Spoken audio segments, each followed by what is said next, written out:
أعوذ بالله من الشيطان الرجيم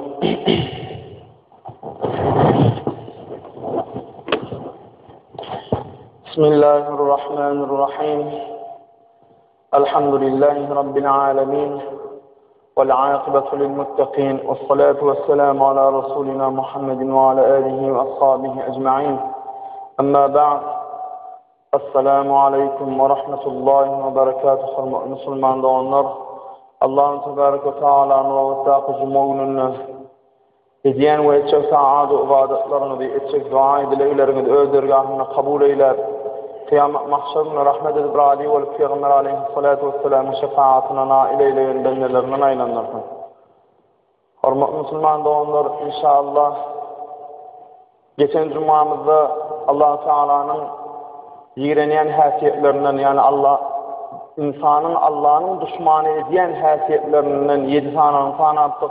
Olorda Kur'an-ı Kerim'de Allah-u Teala'nın sanayan görünüşünü, Kur'an-ı her birini 7 tanat Allah'ın halamayan düşmanını, her birini Kur'an-ı Kerim'in ayetleri ve Peygamber aleyhissalatu vesselam'ın hadis-i şeriflerine dikkatini getirdik.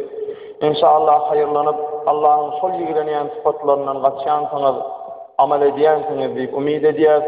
İnşallah bugünkü cumamızda da Allah'ın tebarek ve teala'nın Kur'an-ı Kerim'de ayetlerle bir insanlara övüp şunun yalak hasiyette olun, şunun yalak harekette olun, yine şunun yalak kılık hasiyette olsanız mensin sever, şul kılık hasiyetler benim dostum olmakluğunu da sebep olur deyip övüyen 7 tane dostu derecesine yetiriyen o sıfatlar vardı da inşallah ona Kur'an-ı Kerim'in ayet ve hadisler bilen sizin dikkatini getirmeklik için inşallah hayırlanırsınız ve amel edersiniz deyip umid ediyor.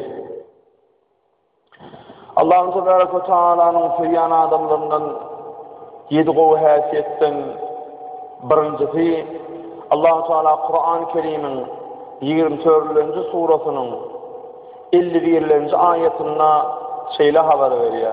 أعوذ بالله من الشيطان الرجيم بسم الله الرحمن الرحيم إنما كان قول المؤمنين إذا دعوا إلى الله ورسوله ليحكم بينهم أن يقولوا سمعنا وأطعنا وأولئك هم المفلحون صدق الله العظيم.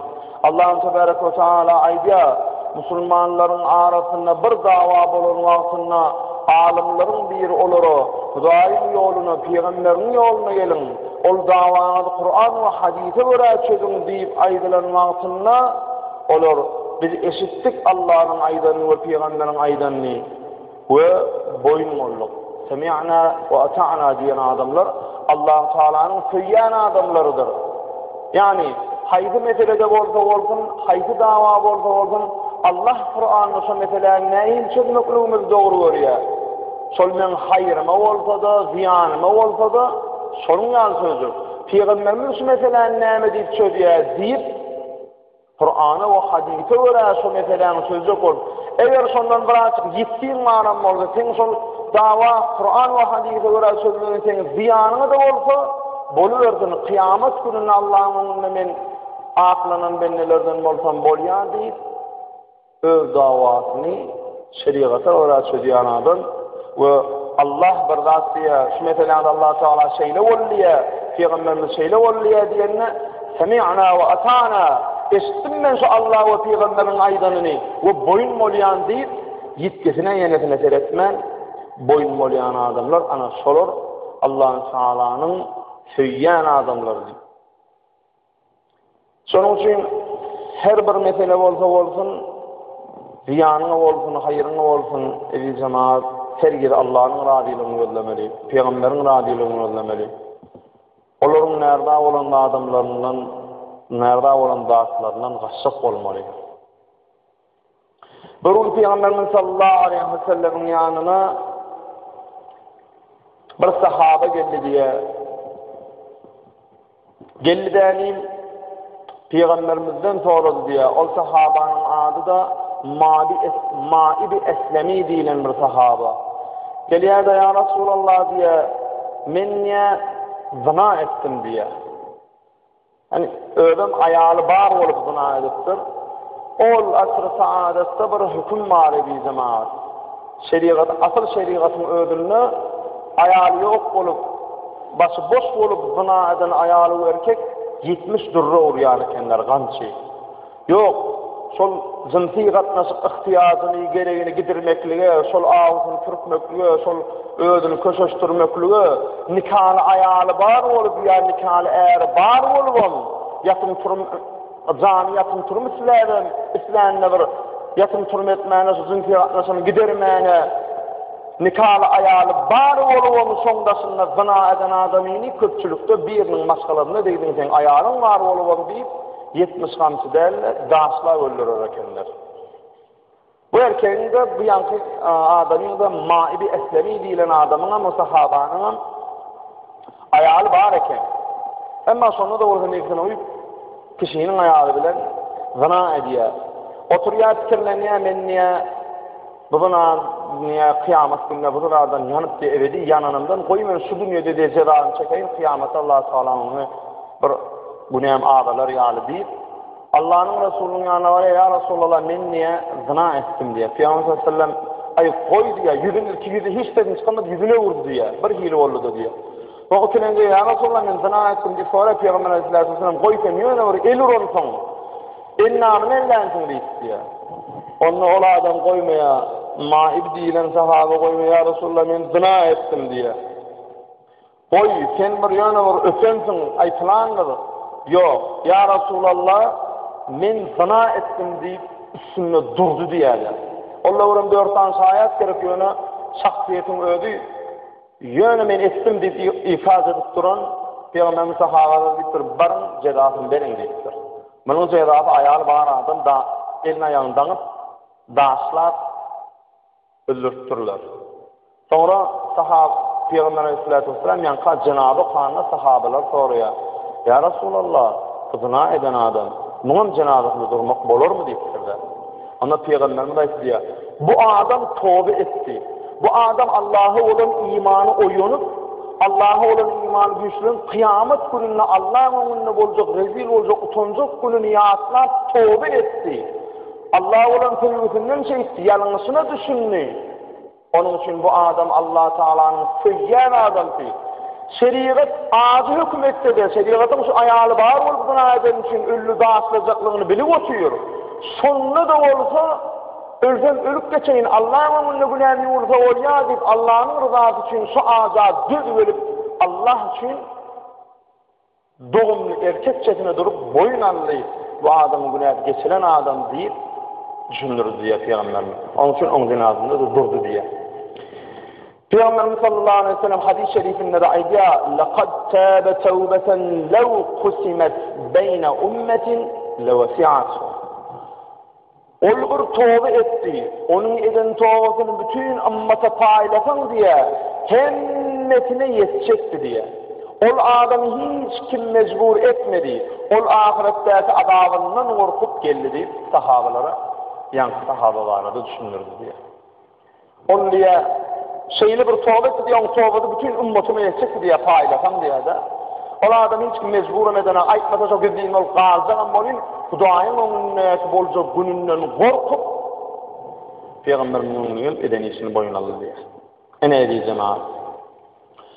Allah-u Teala Kur'an-ı Kerim'in 20. suresinin 27. ayetinde de şeyle bir ayet aydiya. Ne diye? Euzubillahimineşşeytanirracim. وَكَذَٰلِكَ نَجْزِي مَنْ أَسْرَفَ وَلَمْ يُؤْمِنْ بِآيَاتِ رَبِّهِ وَلَعَذَابُ الْآخِرَةِ أَشَدُّ وَأَبْقَى Ahirete kalan azap yamandır, ağırdır, hem de bakidir diye. Şu ayetin etatında da yankı sahaba ahireden azabı ağzıdır, ağırdır, ödüm bakidir deyip dur Allah-u Teala. Çünkü ben ahirede koymayın şu azabı deyip gelip peygamberlere şu dünyanın azını çekmeni radi, yani ebediyen kıyamette Allah çekmeni radi delmen deyip şu ayete olan iman güçlü olan peygamberin yanına gelen. Türkmen ağaman bir sözü var, şeriat bilin kefilen barmağın ağufu yok diyor. Ağufu yok diyor, o kefen vardı, barmak kefilerde ağufu olmadı mı? Ağufu var. Yani onu vakitleyin ağu, değerderman etten sonra yerinde yok diyor, emeden sonra ağufu yok. Ama kıyamet gününün azabı odur. Zayıfakladın, hiçbir adama görtülmedi. Ana ediyi cemaat. O 7 tane düşmanı geçen cumhurda fanamızda Allah'ın yiğreniyen adamlarının birincisini kim deyiptik? Eğer bir davası var olsa, şeriata gelse, Kur'an'ı ve hadise göre sol davasının şebin vaktinde öğüdüne ziyanı var olsa, şeriata gelene, ama şeriat çözük ve Kur'an ve hadise göre davası çözülenine sonunda hayır var olsa, ılgat şeriata gelen, ziyanı var olsa şeriattan kaçan adam Allah'ın düşmanıydık. Allah'ın dostu kim eken? Öz ziyanını olduğunu, hayrını olduğunu tafavuz yok. Kur'an ve hadis bir zat deyite, semi'na ve ata'na, eşittim o şey eşittenime boyun oldum diyen adam, Allah'ın söyleyen adam köken. Bu birinci değil. İkilinci Allah'ın Tebarek ve Teala'nın söyleyen adamsı, neyin adam, onu da tarif edip Allah-u Teala, Kur'an-ı Kerim'in 5. suretunun 8. ayetinde bir insanlara, bir mümin Müslümanlara şeyle diye, أعوذ بالله من الشيطان الرجيم وإذا سمعوا ما أنزل إلى الرسول ترى أعينهم تفيض من الدمع مما عرفوا من الحق يقولون ربنا آمنا فاكتبنا مع الشاهدين صدق الله العظيم. Allah Tebarek ve Teala Kur'an-ı Kerim'in 5. suretunun 8. ayetinde bir de aydiya, Hudayın söyleyen adamları, Hudayın peygambere inlerin Kur'an'ın hükmünü aydılan vaktinde, yani Allah Teala'nın Kur'an-ı Kerim'de Allah'ın aydılan hükümleri aydılan vaktinde, olur sol Kur'an'ı hak bilip, sonra düşünüp, gözlerinin boyuru yaş koyu verirler ve ey var Hudaya, biz sana iman getirdik, seni bir de öz kuvveriyen adamlarından edip yağa ver deyip dua ederler diye. Allah Teala'nın kilemiş söyleyen adamı kimeken aslında Kur'an-ı Kerim'den bir ayetin mana faydalanır. Veya şu Kur'an-ı Kerim'in ayetinin manasını has genişleyin düşünürüyen Resul-i Ekrem sallallahu aleyhi ve sellem hadisi aydalanır. Veya Kur'an okulunun hadis okulunun şeyle laftan hakikat aydalanır dediği şu. Gözümün buyur yaş döküp ey Allah'ın kelamı olsun, Peygamber'in hadisi olsun, doğru olmak istiyor da olsun, gözümün buyur yaş döküp ey Allah'ım şu Kur'an ve hadise boyun olmaklığı, şu amel etmekliği bir delesi ödever, ağırdan da bir de imanlı edever, bizi yalqavur, günahlarımızı geçever, biz gözüne buyur yaş döküp Allah'dan niyazda olayanlar ana solur Allah'ın söyleyen adamıdır diye Allah Teala. Son için mümin adam hemize hakikat aydıların altında ağlar gözlerinden yaş dökeceklerdir diye. Peygamber aleyhisselam ne diye? Dem'atul asi tutfi'u adâber Rabbi. Yani hayse bir günahkar adam tövbe edip gözünün yaşını döküyor diye. Hudayın kahar kazanını sonun göz yaşı söndürür diye. Eğer bir adam tövbe edip Allah'ın günahını düşünüp ey Allah'ım benim günahımı geçiyor, ben yanlış ettim veya bilip bilgeçliğin nefsime uyup ettim veya bilmeyen ettim deyip tövbe edip gözünden yaşayıp ağlap Allah'ın önüne ağlayan bir benim önüne değil. Netice oturup Allah'ın önüne ağlap tövbe etse sonun eden göz yaşı onun eden günahlarını yiyor ve Allah'ın onun günahdan dolayı ona eden kahar gazabını yiyor diyor. Allah'ın kahar gazabını söndürür sol göz yaşlıdır. Yine bir hadisinde Peygamber aleyhissalatu vesselam aydı İbku fe illem tebku fetebaku. Yani ey adamlar ağlan, eğer ağlap başarmasanız deyip ağlayacak olup can edin deyiptir Peygamber. Eli cemaat ağlamasını her kime diyip edemem. Alimlerimiz ayıyor, yüreği katı adam, haramlıklardan yana halal haramı saygılaman, haramın olsa bir gelip ey şu haramdır şey yani için o beytle deyse de balık geçtirmeyip o doğuluk var, yine var, şu günah işten doğulup yüreği katı adam ağlat bileyenlerdir deyiptir. Teki tövbe ediyerse.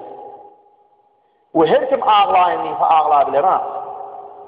Ve bir de sur var, şermennelik edip ağlayan adam bilen, samimi çın yüreğiyle, çın Allah rızası için, hakikat için, hakikate de gelip, o batıl ise, haram ise gıynanıp, yüreğinden Allah rızası için ağlayan adam bilen, şermennelik edip ağlayan adam ini, her bir amu alim duyup biliyor. Son alimler subut ediptirler. Ne bir adam ağlayan, şermennelik için ağlayan olsa, bu adam ağlarına gıynanmalılar mı sonra? Gıynanasın geleyenlerler, gödüme getirin doğrayın. Şermennelik için ağlayan olsa, hayta beter sonra sesini koymaz mukadip bir jigilenci taraf adamlar, kesin var ketten ay diyenler. Halbuki ağlayan adama gıynanmalılar ne? Şermenneliği Allah son her bir adama bilir ya.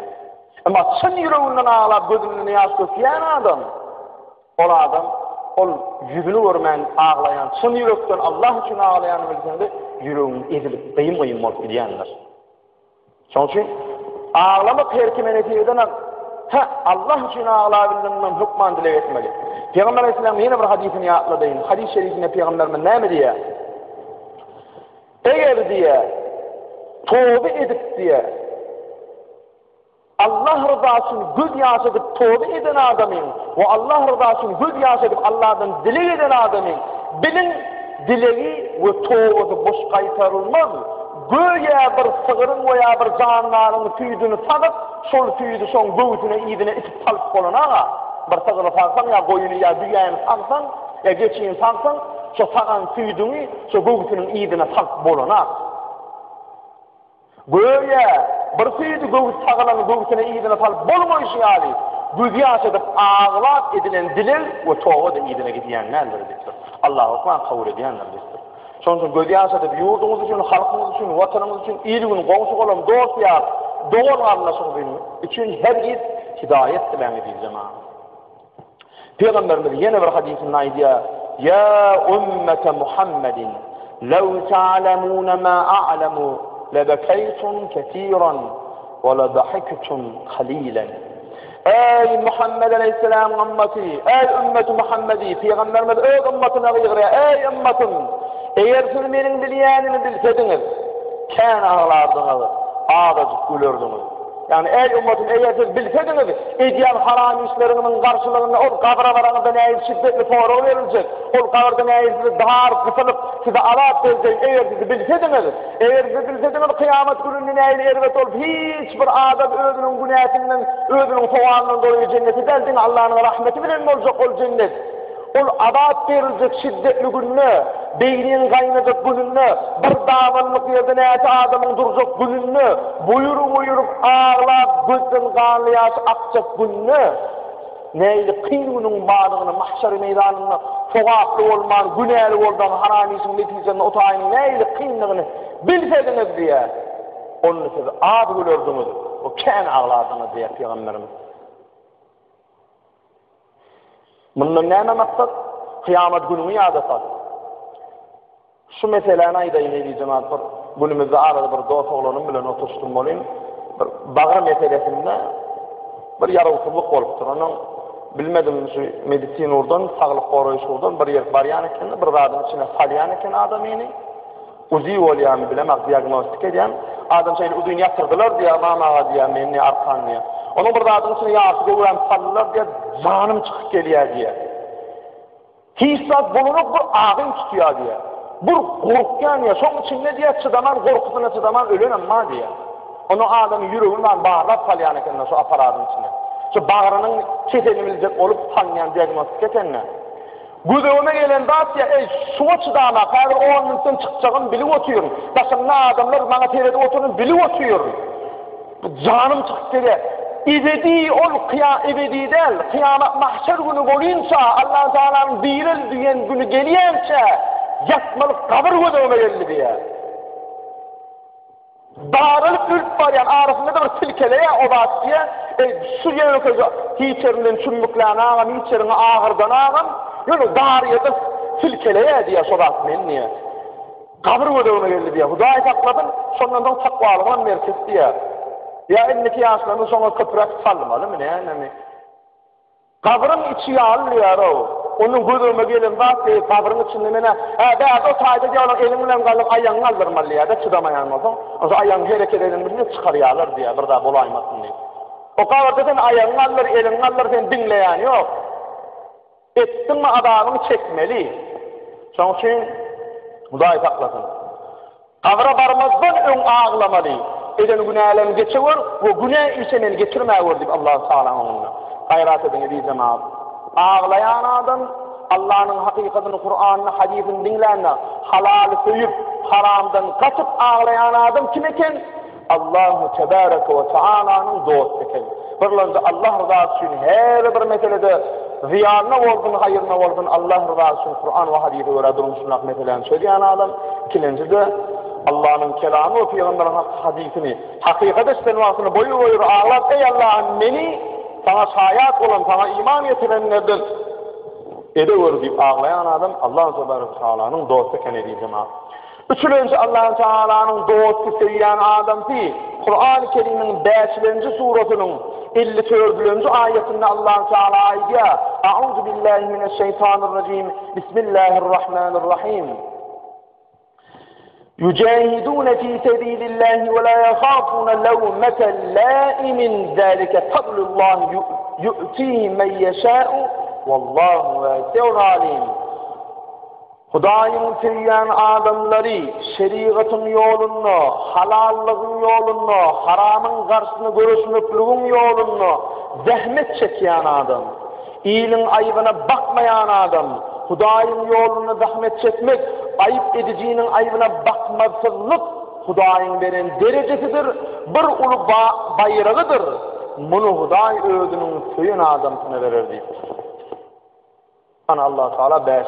suranın 54. ayetinde de bize her yer halallygyň ýolunda, al-muqab, halaly tanap, haramy tanap, özü ol halala ýapyşyp, haramdan gaçyp amal edip sonra da özünün ölüleri el-ma'ruf el-amirun bil-ma'ruf ve-nâhûn anil-münker.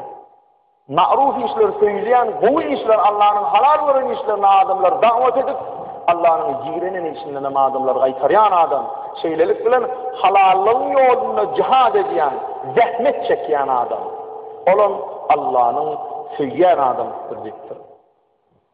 Şoň üçin gayrat etmeli, halallığın yoluna yetişip olmalı. Dördüncü Allah Tebareke ve Teala'nın söylenen adam ki Kur'an-ı Kerim'in 58. suresinin 22. ayetinde Allah Teala şöyle diyor.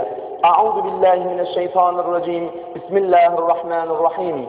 La tecidu kavmen yu'minun billahi vel yevmil ahir yuwaddun men haddallahi ve rasulahu velau kanu aba'ahum ev abna'ahum ev ihwanahum ev aşiratahum. أولئك كتب في قلوبهم الإيمان وأيدهم بروح منه. Hudaýa Allah Tebareke Teala'ga ahiret gününe ananyan adamlar, Hudaýyň ýigirenen, Peýgamberiň ýigirenen adamlaryň öz atalary, ogullary, doganlary bolsalar da söýmezler diýipdir. Yani Allah Teala'nın haram eden dadyny barýan, kakadan, ededan veya doganım ey jigim, ey plani, şu iş haram iş, sen şu işten kaç, sen şu ediyen işinden ödüme de diyan getiriyen, topluma, cemiyete de diyan getiriyen. Allah yigirenipdir şu işi, Peygamber yigirenipdir şu iş deyip aydiyan, onun bilip dur. Ödüm Allah'ın yanmaya, yeri yerde toyette nikahını giydirip dur, çağda adanama ittirip dur, ölfü cenazı okup dur, belli günem edip dur. Allah'ını yaslayan adam yani göğe. Ama haram iş edilenine, haramlıktan kaçmaya, bilip durup kaçmaya. Allah'ın söylenen adamları, göğe sahabalar yani. Sahabalar öz izzet kakatan mı oldu, doğanıcı giden mi oldu, öz gıydı oğlu çağatan mı oldu? Haramlık haram bilmedi mi? Ödümü men Allah'ın düşmanı ve Allah'ın ettiği de söylmedi. Yakın doğanın mı oldu, evil adamdan mı oldu? Allah'ın yigirenen adamsını Allah rızası için yigirenen. Yani Allah için dost olan ve Allah için düşman olan adam. Bunun ise eden kakan ara geçen oldu, doğancının ara geçen oldu, çağılan şu haram yolla gidiyen oldu, kırılışmalıydı gider. Görüşmeli. Ediyen için Allah rızası için jigirenmeli. Yönü näme-de orada gatnaşyp ketmelerle döwre bolup bir hayzy pikirde gatnaşyp saklamaly.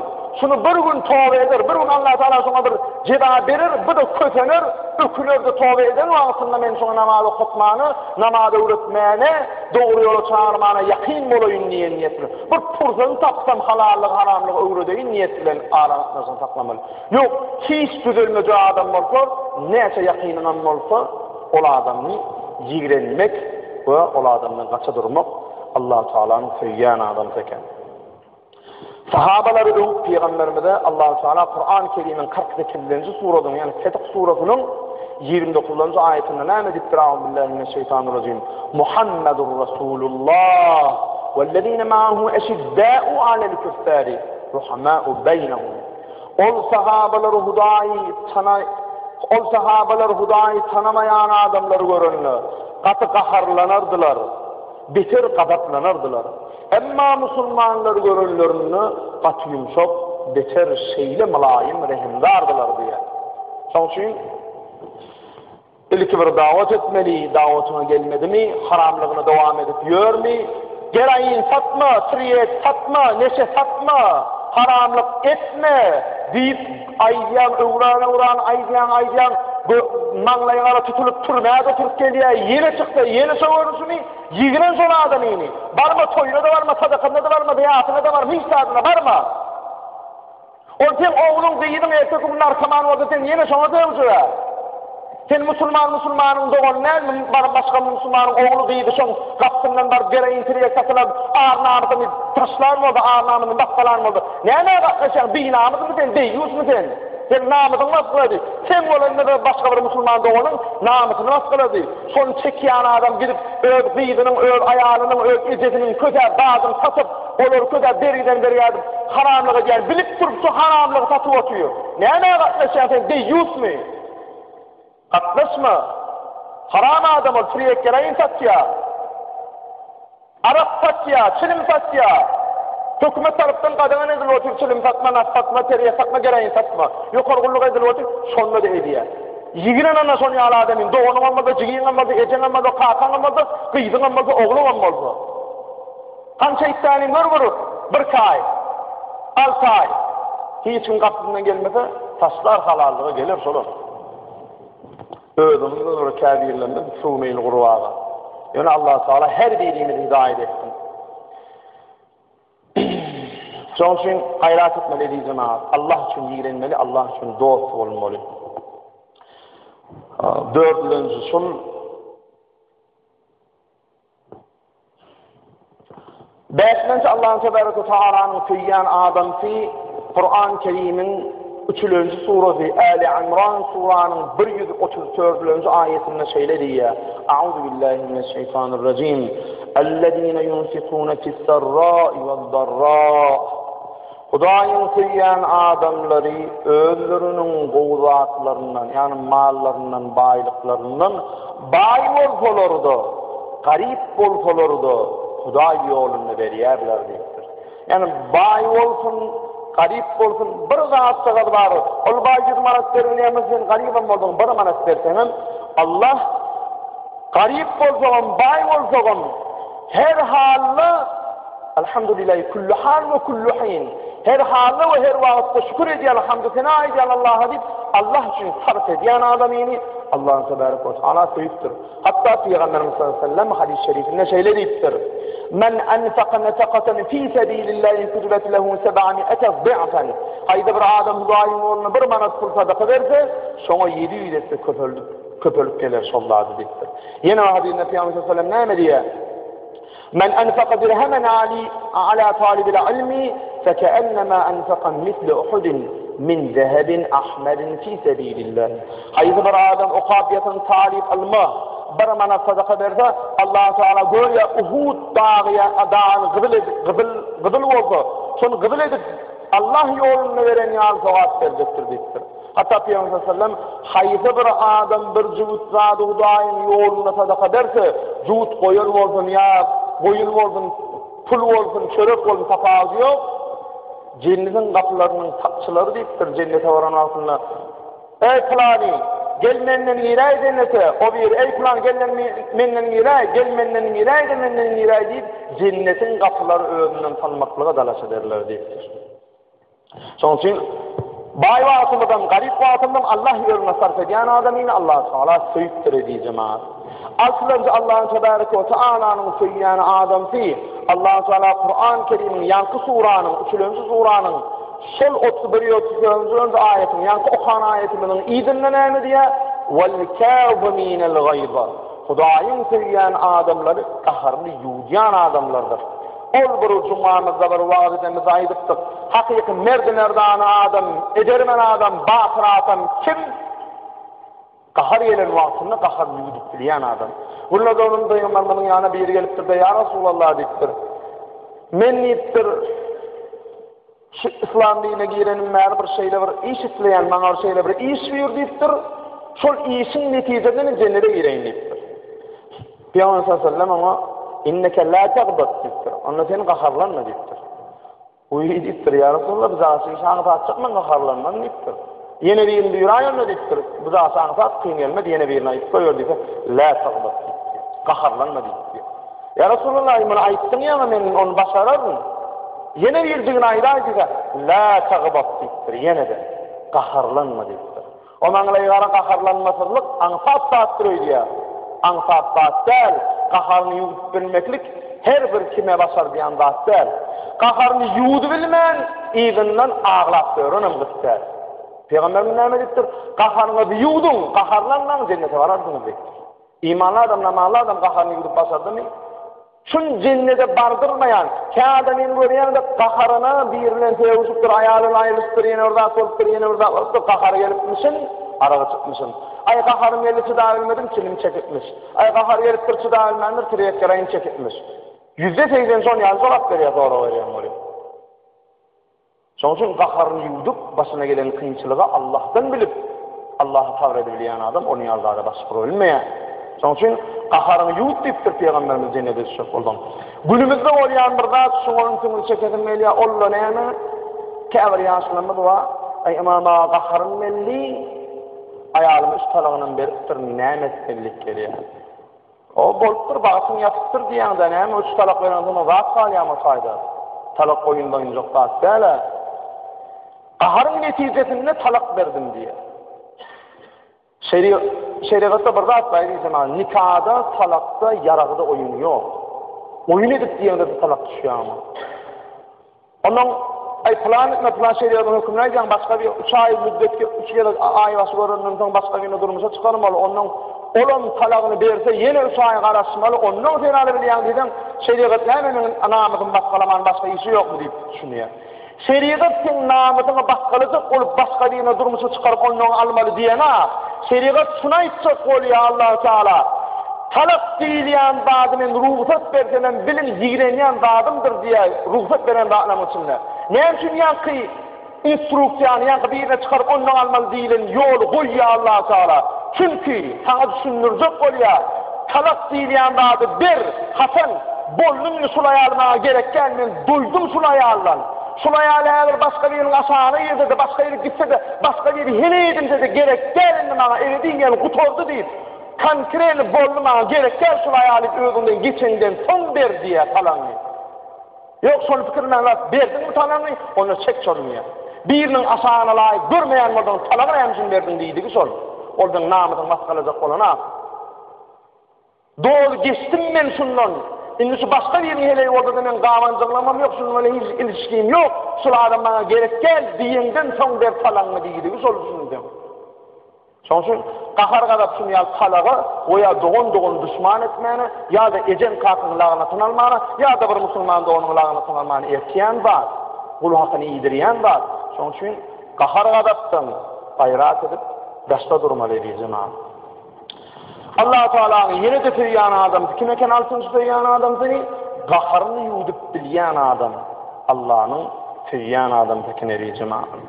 Yedilinci Allah-u Teala'nın tüyyan adam değil. Sol El-İmran suresinin sol 134. ayetinin devamında Allah-u Teala Ya'ud billahi mineşşeytanirracim ve'l-âfîne anin-nâs vallahu yuhibbul muhsinin. Sadakallahul azim.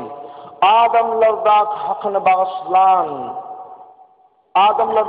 bağışlayan adamlar menin söyleyen adamlarım diyor. Şimdi şu ayet dediği cemaat 134. ayetin içinde hayta adamlar tanıdık, üç topar adam tanıdık.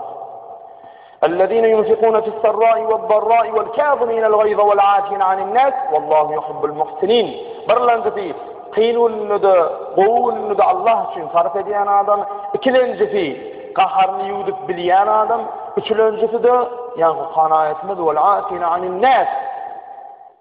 Birbirinin günahını geçip bilyen adam, birbirinin hakkı var, men şunda hakkım kalmasın deyip hakkını geçip bilyen adam, vallahu yuhibbul muhsinin, yoksa vallahu yuhibbul muhsinin diyen ayeti, önündeki sanaların üç sıfatı söyleyen neydi inşallah Teala.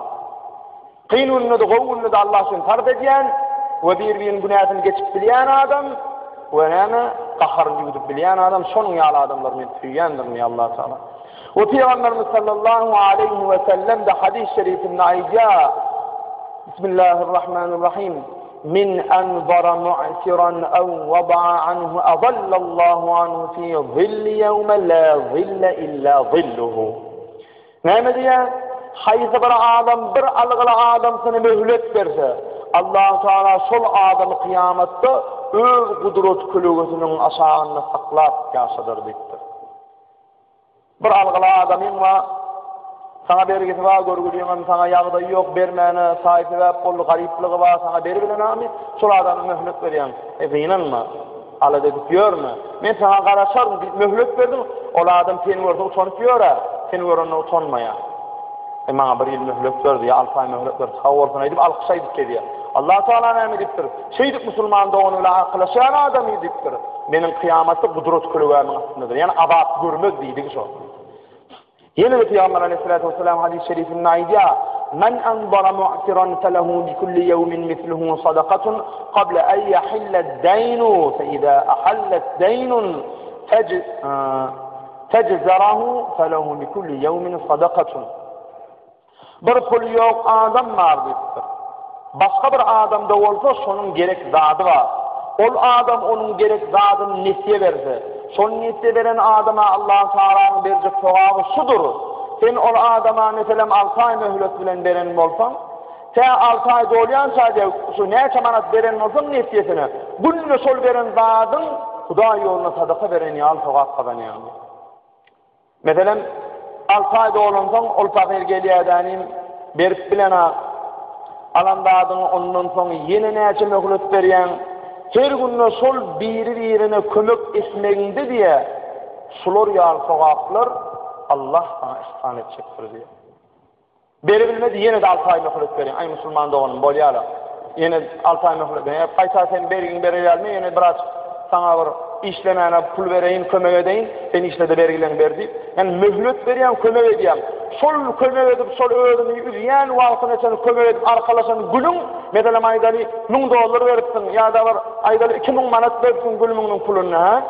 Sol veren varın günle sonu garip katara sadaka edip duran yağlı şu arkalaşıp sonra gülgünle hoşluk veriyen olsun günle sadaka eden yağlı soğuk sana yazılıp dur. Son için soğuk işi edebilsek bir de Allah Teala soğuğunu esirgana ve bir cemaat kat-katına bir tutur. Son için Müslümanların birbirine eli açık olmalı bir vaat o öykülösen olsan adam kiyini sakla diyormöllerle birbirine her gez yaşlı dileğde yaşlı kömöklerde olmalı. Çünkü İslam'da bir zat var idi cemaat. La hiqte fil islami ve la naqba.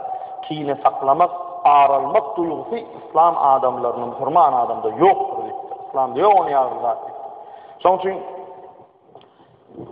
yokuş görende adamın döyru bağışlamanı başarmalı.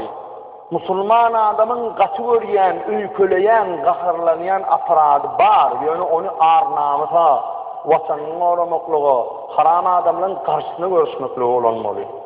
Müslüman adamın ülköleyen, qahar ediyen, ülkökini saklayan afaradın dağçıkını alıp öçürüp koyanmalı diyeceğim. Ülkölemeler Müslüman adam, qahar qazaklı ağır saklar, kine saklar diyormalı değil. Sol aparadını işletmeli, yerine işletmeli. Peygamber aleyhissalatu vesselam yine bir hadis-i şerifinde aydiya el-mu'minu leyse bihakudun Mümin adam öýköçül bolýan däldir, musulman adam kine saklayan däldir diýipdir. Çünki Hudaý Taalanyň söýýän adam näme? Wal aafina anin nas. Bir-birini öýke saklaman, bir-birinin günäni geçirip başaryan adam. Türkmen adam bir gol sözü, ýagşylyk her kişiniň işidir, yamanlyga ýagşylyk her kişiniň işidir. Ýagşylyga ýagşylyk bilen jogap bermek her kimen başary ýa-da bolsaň raýasyna diýip erbedin goýun kafir musulmanyň başary. Emma yamanlyk eden adama baryp günäden geçmege ne boýy? Günäden geçen gasynda ýene baraba yamanlyk eden ýagşylyk etmeklik hakyky her kişiniň Allahyň we peýgamber sanayan adamyň gabrda azabyny ala diýen adamyň kıyamet gününe Allah'ın rızasını tapacak olan Peygamber'in şefaatine nail olmaklığa dalaşa diyen adamın işi yamanlığa yaxşılığa diyen adam olmalı. Peygamber aleyhissalatu vesselam şu hadis amaydıktır, ona maydali inşallah. Bismillahirrahmanirrahim. Ey ümmetim, her vakt adamlar bana yaxşılık etse, men de şoňa yaxşılık ederim. Adamlar bana zulüm etse, men de şoňa zulüm ederim. Seyini seyerin, uranı urarın diyen kişilerden bolman. Yani, bana yaxşılık eden, yamanlık eden, seyerin, ursa diyen adamlardan bolman diye Peygamberimiz. Belki siz öğünümüzü becerin. Her kimse de yaxşılık etse, yaxşılık edin. Yamanlık edene de bağışlamaklığı öğünümüzü dost tutunun deyiptir. Öğünümüzü saptırın deyiptir, yamanlığa yaxşılık etmekliğen deyiptir. Ana sonu etseniz inşallah, o da kim eken? Allah'ın söyleyen adamlar eken. Edi cemaat, geçen cumamda Allah'ın söylemeyen 7 tane sıfatını tanıdık. Bu cumamda da Allah'ın söyleyen 7 tane sıfatını tanıdık. İnşallah, şol yiğrenileyen 7 zatlarını kaçarsanız, ve şol söyleyen 7 tane zatları yakışarsanız deyip umid ediyet. Çünkü fanan 7 tane elbetliğimizden fanan 7 tane gowlugumyzyň her birini 14'ünden Kur'an-ı Kerim'in ayetleri bilen Peygamber aleyhisselam sahih hadisleri bilen aýtdyk. Ol hadisleri, ol ayetleri eşitdiňizsiz. Size gally semi'na ve ata'na eşitdik ve boyun molluk diýip şu mescidin kapısından jumadan çıkansam şu eşitlerden özüňizden özgölere öwretmeklik we şoňa amal etmeklik sizin faýyňa dediği cemaat. Size ve bide ehl-i ümmet-i Muhammediye semi'na ve ata'na eşittik ve boyun molluk Allah'ın ve Peygamber'in aydan dağlarına deyip Allah'ın rahmetine duçar olup radiliğine kavuşan ve Peygamber aleyhissalatu vesselam'ın şefaatine nail olan bennelerine naylanırsın. Ve ahiru da'vana enilhamdülillahi rabbil alemin ve sallallahu teala ala hayri halqi Muhammed ve ala alihi ve ashabihi ecmain bi rahmetin Allah. Bilal cümle